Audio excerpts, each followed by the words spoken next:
Mga boss, kita nyo, ako sa pinakagitna ng kabundukan.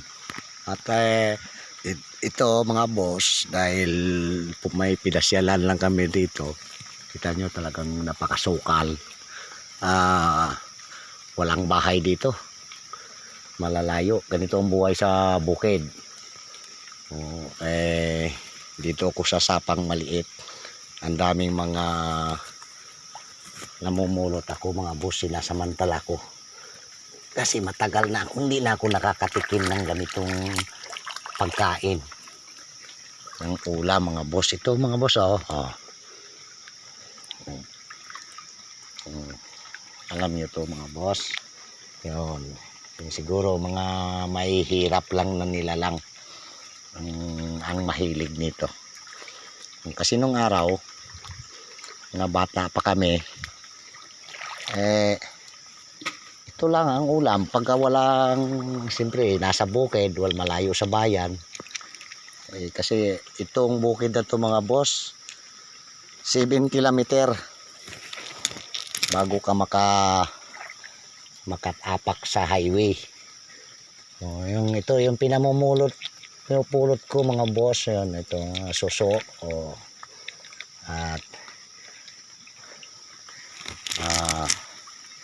lulutuin namin ito mamaya pagdating sa bayan.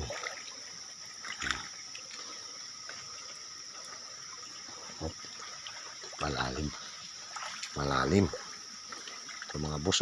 Ang dami.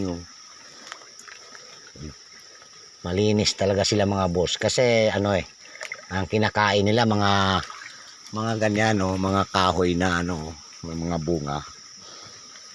Yung mga kinakain ito. Kaya malinis sila. Yung dami nito mga boss. Ito kasi dami mga bungang kahoy.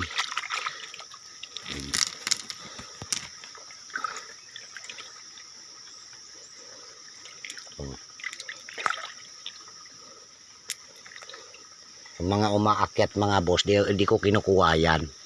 Yan mga gumagapang mga buhay yan mga boss Di ko kinukuha yan kasi may anak yan mga boss.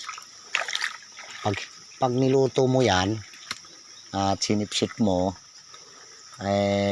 parang may buhangin. Yun yung mga maliliit anak. Kaya pag nangunguha ka ng suso, dapat yung nakalublob sa tubig, yung nandoon, hindi yung umaakyat sa mga bato-bato.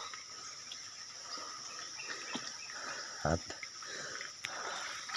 nakita nyo mga boss, yan ang partner itong aking suso na nakuha.